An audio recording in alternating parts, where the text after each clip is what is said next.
નમસ્કાર મિત્રો, સ્વાગત છે તમારું હેલ્થ એજ્યુકેશન યુટ્યુબ ચેનલની અંદર. મિત્રો, આજના વિડીયોની અંદર આપણે વાત કરીશું પ્રાથમિક શાળાની અંદર મદદની કેળવણી નિરીક્ષણ બનવા માટે જે એક્ઝામ છે તેના મટીરિયલમાં મહત્વનો ટોપિક છે શિક્ષણ અને શિક્ષણ શાસ્ત્ર. તો તેના વિશે આજના વિડીયોની અંદર આપણે વાત કરીશું.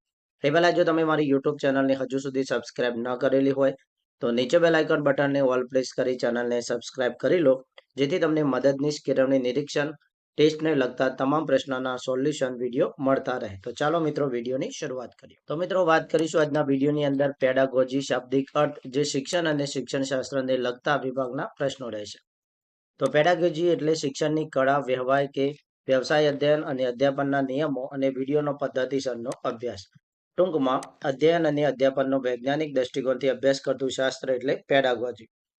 જ્હોન ડુઈના મતે તત્વજ્ઞાનની વિચારધારાઓના શિક્ષણ તર્ક અને શિક્ષણના સિદ્ધાંતો અને શિક્ષણ વ્યવહારમાં અમલીકરણ કરતું શાસ્ત્ર એટલે શૈક્ષણિક તત્વજ્ઞાન.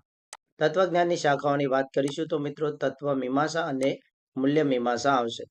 વિચારોની મિત્રો વાત કરીએ તો એક વિચાર છે આદર્શવાદ, બીજો છે વ્યવહારવાદ, ત્રીજો છે વાસ્તવવાદ અને ચોથો અને પાંચમો છે પ્રકૃતિવાદ અને અસ્તિત્વવાદ. શિક્ષણ દર્શનની મિત્રો વાત કરીશું તો સૌથી પહેલું છે અરવિંદનું શિક્ષણ દર્શન. એ કહે છે શિક્ષક એ શીખવનાર મહેતાજી કે મુકાદમ નથી, પણ તે મદદગોર અને માર્ગદર્શક છે. રવિન્દ્રનાથ ટાગોરનું શિક્ષણ દર્શન છે. એનો મતલબ એવું કહે છે શિક્ષણમાં માતૃભાષા એ જ માતાનું દૂધ છે. ગાંધીજીના શિક્ષણ દર્શનની વાત કરીએ તો જે માણસ પોતાની ફરજ બજાવે છે તે સદાય અભ્યાસ કરે છે. સારી રીતે રહેતા શીખો એ અભ્યાસ છે. કેળવણીનો ઉદ્દેશ ચરિત્ર ઘડવાનું છે. કેળવણીનો હેતુ ચરિત્ર ગઠન હોવું જોઈએ. વિદ્યાનું ફળ એ છે કે વિદ્યાર્થી ઉત્તમ નાગરિક બને અને સેવક બને. સ્વામી દયાનંદ સરસ્વતીના મતે શિક્ષણનું દર્શનની વાત કરીએ તો જેવો રાજા હોય છે તેવી જ પ્રજા હોય છે. કેળવણીની મિત્રો વાત કરીશું. કેળવણી એટલે બાળકમાં રહેલી સુષુપ્ત શક્તિઓ બહાર લાવી તેને સર્વાંગી વિકાસ કરવાની પ્રક્રિયા એટલે કેળવણી. કેળવણી એ ભણતર નહીં, પરંતુ ભણતર એટલે કેળવણીનો એક ભાગ છે. વાત કરીશું કેળવણીની શરૂઆત ક્યાંથી થાય છે તો અહીંયા અલગ અલગ સોપાન આપેલા છે. તેનું પ્રથમ સોપાન છે ગર્ભ વ્યવસ્થા. તો માતાના ગર્ભ વ્યવસ્થાથી જ બાળકના કેળવણીની શરૂઆત થાય છે. બીજું સોપાન છે શાળા અને શિક્ષણ અધ્યયન પ્રક્રિયા, જેની અંદર અધ્યાપન પદ્ધતિ, અભ્યાસક્રમ વિષયના કઠિનતાના મૂલ્ય, શિક્ષક અને વિદ્યાર્થી વચ્ચેની આંતરક્રિયા અને શાલેય પર્યાવરણ ભાગ ભજવે છે દ્વિતીય સોપાનમાં. તૃતીય સોપાનની વાત કરીએ તો મિત્રો, શિક્ષક અને વિદ્યાર્થી વચ્ચેના જ્ઞાનનું આદાન પ્રદાન એ તૃતીય સોપાન છે.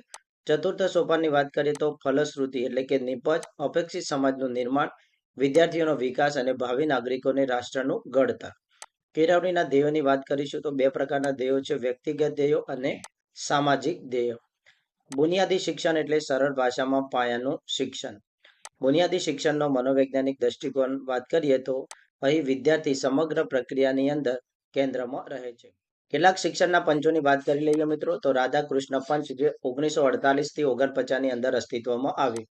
આઝાદી પછીનું સૌપ્રથમ શિક્ષણ પંચ એટલે રાધાકૃષ્ણન પંચ, જે 4 નવેમ્બર 1948 ડોક્ટર સર્વપલ્લી રાધાકૃષ્ણના અધ્યક્ષ પદે આ પંચની સ્થાપના કરવામાં આવી હતી. ત્યારબાદ આવી મૂળિયાર કમિશન, જે 1952 અને 1953માં બનાવવામાં આવ્યું. ડોક્ટર લક્ષ્મણ સ્વામી મૂળિયારના અધ્યક્ષસ્થાને માધ્યમિક શિક્ષણ પંચનું નિર્માણ કરવામાં આવ્યું. તેના અનુસંધાનમાં અખિલ ભારતીય ખેલકૂદ પરિષદની સ્થાપના કરવામાં આવી. તો આવા પ્રશ્નો મિત્રો ટૂંકમાં પૂછાતા હોય કે અખિલ ભારતીય ખેલ પરિષદની સ્થાપના કયા કમિશન અંતર્ગત કરવામાં આવી, તો મૂળિયાર કમિશન. આ પંથે વિવિધ લક્ષી શાળાઓ શરૂ કરી. માધ્યમિક શાળામાં સંગ્રહિત માહિતી પત્ર રાખવાની ભલામણ પણ આ પંચે કરી. કોઠારી પંચ રાષ્ટ્રીય શિક્ષણ પંચની મિત્રો વાત કરીશું, જે 1964 અને 66 ની વચ્ચે અસ્તિત્વમાં આવ્યું. ભારત સરકારે 4 જુલાઈ 1964ના રોજ યુનિવર્સિટી ગ્રાન્ટ કમિશનના અધ્યક્ષ પ્રોફેસર ડી.એચ. કોઠારીના અધ્યક્ષ પદે આ પંચની નિમણૂક કરી. આ પંચની અંદર 14 જેટલા સભ્યો હતા, જેની અંદર 9 ભારતીય અને 5 ભારત સિવાયના એટલે કે બહારના સભ્યો હતા. કોઠારી કમિશને 12 વર્ષથી શાળા શિક્ષણની ભલામણ કરી. આ પંચની ભલામણના આધારે જ જૂન 1976 થી ઉચ્ચતર માધ્યમિક શિક્ષણ શરૂ કરવામાં આવ્યું. કોઠારી કમિશને સૌપ્રથમવાર કાર્યાનુભવનો ખ્યાલ આપ્યો છે. રાષ્ટ્રીય શિક્ષણ નીતિ 1986. તો સ્વ રાજીવ ગાંધીએ રાષ્ટ્રીય શિક્ષણ નીતિ અનુસાર 1985માં આનો અનુભવ આપ્યો હતો, એટલે કે શરૂઆત કરી હતી. 21મી સદીમાં આર્થિક હરણ પર ભાર ભરવા માટે એટલે કે શિક્ષણની અંદર આર્થિક ભાર ભરવા માટે ધરખમ ફેરફારો કરવા આવશ્યક હતા. તેના પરિણામે 1986માં ભારત સરકારે નવી રાષ્ટ્રીય શિક્ષણ નીતિ અમલમાં મૂકવામાં આવી, જેને આજની શિક્ષણ રાષ્ટ્રીય નીતિ 1986 તરીકે ઓળખવામાં આવે છે. હાલમાં મિત્રો રાષ્ટ્રીય શિક્ષણ નીતિ 2020 એટલે કે 2020 ચાલી છે. સૌથી પહેલા જે શિક્ષણ નીતિ બની તેને 1986 રાષ્ટ્રીય શિક્ષણ નીતિ તરીકે ઓળખવામાં આવતી હતી. આમાં પરિવર્તનની મિત્રો વાત કરીએ તો સૌથી પહેલું રાષ્ટ્રીય અભ્યાસક્રમનું માળખું નક્કી કરવામાં આવ્યું. અધ્યતા કેન્દ્ર શિક્ષણ નક્કી કરવામાં આવ્યું. મૂલ્યલક્ષી શિક્ષણ નક્કી કરવામાં આવ્યું. શિક્ષકોને સેવાકાલીન તાલીમ આપવી. નવોદય વિદ્યાલયો પણ આ નીતિની અંદર અસ્તિત્વમાં આવ્યા. સતત સર્વગાહી મૂલ્યાંકન પણ. જરૂરિયાતવાળા બાળકોનું શિક્ષણ. 1854માં મૂળના ખરી તો વાત કરીએ તો મિત્રો Hunter commission, Sadler commission, Hartog commission વગેરે અગત્યના કમિશનો છે જેમણે માધ્યમિક શિક્ષણની ભલામણો કરી હતી. સૌથી પહેલા 1960ની આસપાસ 6 થી 14 વર્ષના તમામ બાળકોને મફત અને સ્પર્ધાત્મક એટલે કે ફરજિયાત શિક્ષણ પૂરું પાડવામાં આવશે તેવું બંધારણની કલમ 45 થી નક્કી કરવામાં આવ્યું. ત્યારબાદ વાત કરીએ તો ગુજરાત સરકારે 1998 અને 99ના વર્ષથી શાળાઓની અંદર શાળા પ્રવેશોત્સવ નામના કાર્યક્રમની શરૂઆત કરી. જે શરૂઆતની અંદર મિત્રો વાત કરીએ તો બનાસકાંઠા, પંચમહાલ અને ડાંગ જિલ્લાઓમાં શાળા પ્રવેશોત્સવનો કાર્યક્રમ છે એ મૂકવામાં આવ્યો હતો. આ મિત્રો મોસ્ટ આઈએમપી પ્રશ્ન પૂછાઈ શકે છે કે શાળા પ્રવેશોત્સવની શરૂઆત ક્યાંથી થઈ અને કયા વર્ષથી શરૂ થઈ? તો 1998-99માં બનાસકાંઠા, પંચમહાલ અને ડાંગ જિલ્લામાં. ત્યારબાદ છે 1998 થી વૈકલ્પિક શિક્ષણ યોજના છે એ અમલમાં મૂકવામાં આવી. વૈકલ્પિક શિક્ષણ યોજનાના હેતુઓની મિત્રો વાત કરીએ તો શાળા પ્રવેશ બાદ જેઓ શિક્ષણ છોડી દે છે તેવા બાળકો માટે શિક્ષણની વ્યવસ્થા કરવી. 6 થી 11 વર્ષના જે વયજૂથના બાળકો પ્રવેશ પામ્યા નથી તેવા બાળકોને શિક્ષણ વ્યવસ્થા કરવી. કન્યાઓ માટે વૈકલ્પિક શાળાની વ્યવસ્થા કરવી. અધિક શિક્ષણ કાર્યક્રમની વાત કરીએ તો 6 થી 14 વર્ષના બાળકો શાળાએ ન જઈ શકતા હોય તેવા બાળકો માટે આ કાર્યક્રમ માનવ સંસાધન વિકાસ મંત્રાલય દ્વારા 1979 અને 80 થી શરૂ કરવામાં આવ્યો છે. 1999 સુધીમાં 5 લાખ કરતાં વધુ પ્રાથમિક શાળાઓમાં આ કાર્યક્રમ હેઠળ શૈક્ષણિક ઉપકરણો પૂરા પાડવામાં આવ્યા છે. નવેમ્બર 1984 થી મધ્યાહન ભોજન યોજના શરૂ કરવામાં આવી, જેને MDM તરીકે ઓળખવામાં આવે છે, મિડ ડે મીલ. MLL બાળકોની ક્ષમતાને ધ્યાનમાં રાખીને વિષય વસ્તુ આધારિત પાઠ્યક્રમની શરૂઆત 1995 થી શરૂ કરવામાં આવેલી છે. વિડીયોની અંદર મિત્રો મોસ્ટ ઇમ્પોર્ટન્ટ જે ક્વેશ્ચન છે તેને આવરી લેવામાં આવેલા છે. આ PDF તમારે જોઈતી હોય તો તમે હેલ્થ એજ્યુકેશન યુટ્યુબ ચેનલનું જે એક્ઝામ ગ્રુપ છે તેને જોઈન કરી શકો છો, જેની લિંક આપણે ડિસ્ક્રિપ્શન બોક્સમાં મૂકેલી છે. ગુજરાત સરકારે કન્યા કેળવણી પ્રોત્સાહન મળી રહે તે માટે 2002 અને 2003 થી કન્યા કેળવણી નામનો જે પ્રોજેક્ટ છે મિત્રો એ મૂકવામાં આવ્યો હતો. કન્યા કેળવણી વર્ષ તરીકે શાળા પ્રવેશ સમયે બાળકને એટલે કે જે કન્યા છે તેને 1000 રૂપિયાનો બોન્ડ આપવામાં આવતો હતો અને વિદ્યાર્થી ધોરણ 8 પાસ કરે ત્યારે બોન્ડને વટાવી શકે છે. સ્પેશિયલ ટ્રેનિંગ પ્રોગ્રામ એટલે કે STP રાઇટ ટુ એજ્યુકેશન 2007 અન્વયે પ્રારંભિક શિક્ષણ અનિવાર્ય બન્યું. સ્પેશિયલ ટ્રેનિંગ પ્રોગ્રામના મુખ્ય ઉદ્દેશો તો ગ્રામ્ય કક્ષાએ SMC STP વર્ગનું આયોજન કરે, ગામનો કોઈ સ્નાતક વ્યક્તિ STP વર્ગ ચલાવે અને ડ્રોપ આઉટ બાળકોનો તેમાં સમાવેશ થાય. વાત કરીશું ADEPTS એટલે કે advancement of educational performance from teacher support. આ એનો ફૂલ ફોર્મ છે.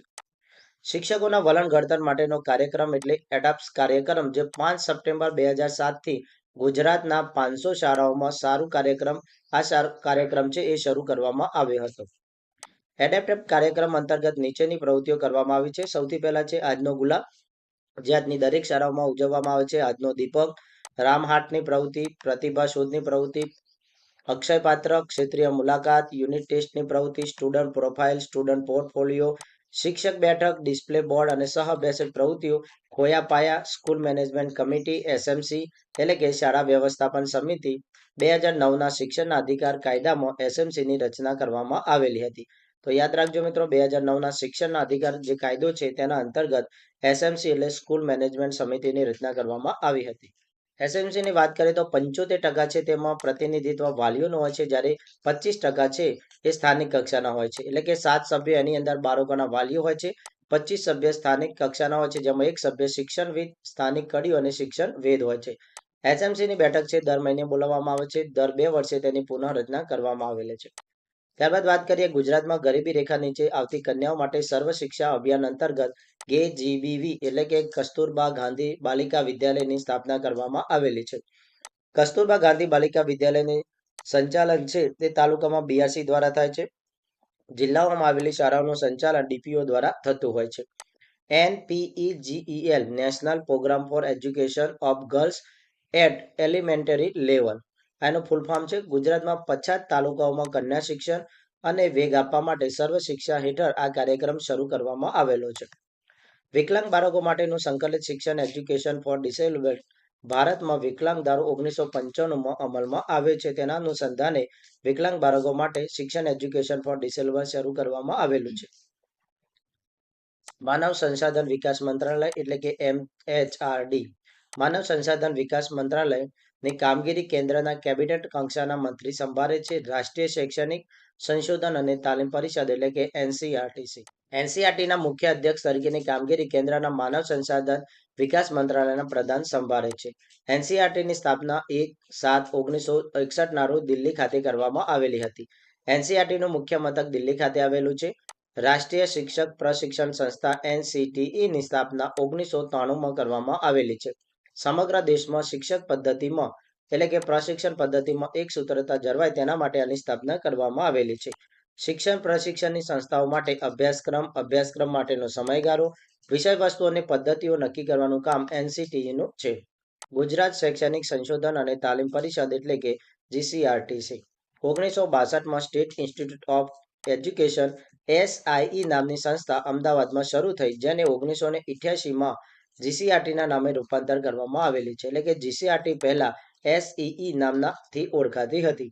1997માં આ સંસ્થા અમદાવાદથી ગાંધીનગર સ્થાયી બનવામાં આવેલી છે. જિલ્લામાં શિક્ષણનો વ્યાપ વધારવા માટે અને ગુણાત્મક શિક્ષણ પૂરું કરવા માટે જિલ્લા શિક્ષણ અને તાલીમ ભવન એટલે કે ડાયટ બનાવવામાં આવેલું છે. GCRT તેનું મુખપત્ર જીવન શિક્ષણ સામાયિક ચલાવે છે, જેનો પ્રકાશન દર મહિને ગાંધીનગરથી કરવામાં આવે છે. GCRTનું મુખ્ય સૂત્ર છે તેજસ્વીનાધિતમસ્તુ, જે સંસ્થાનું સાર્થક છે. 1995થી રાજ્યના તમામ જિલ્લાઓમાં ડાયટ એટલે કે ડિસ્ટ્રિક્ટ એજ્યુકેશન ટ્રેનિંગ સેન્ટર છે તે કાર્યરત છે. ડાયટમાં મુખ્ય 7 શાખાઓમાં વિભાજિત છે. પૂર્વ સેવાકાલીન શિક્ષણ પ્રશિક્ષણ શાખા જે PSTE છે, કાર્યાનુભવ શાખા જે WE તરીકે ઓળખાય છે, જિલ્લા સંસાધન એકમ જે DRU તરીકે ઓળખાય છે, અંતર્ગત કાર્યક્રમો, ત્યારબાદ છે ક્ષેત્રીય આંતરક્રિયા, નાવીન્ય સંકલન શાખા, પાઠ્યક્રમ આધારિત સામગ્રી વિકાસ અને મૂલ્યાંકન શૈક્ષણિક પ્રાદેશિક શાખા અને આયોજન અને વ્યવસ્થાપન સમિતિ. શાળાકીય સર્વગ્રાહી મૂલ્યાંકન SCE સ્કૂલ પેજના કોમ્પ્રેહેન્સિવ એવેલ્યુએશન. શાળાકીય સર્વગ્રાહી મૂલ્યાંકનના પ્રકારો તો શૈક્ષણિક મૂલ્યાંકન, સહશૈક્ષણિક મૂલ્યાંકન, શૈક્ષણિક મૂલ્યાંકન, રચનાત્મક મૂલ્યાંકન, સ્વતંત્ર મૂલ્યાંકન અને સ્વાધ્યાય મૂલ્યાંકન.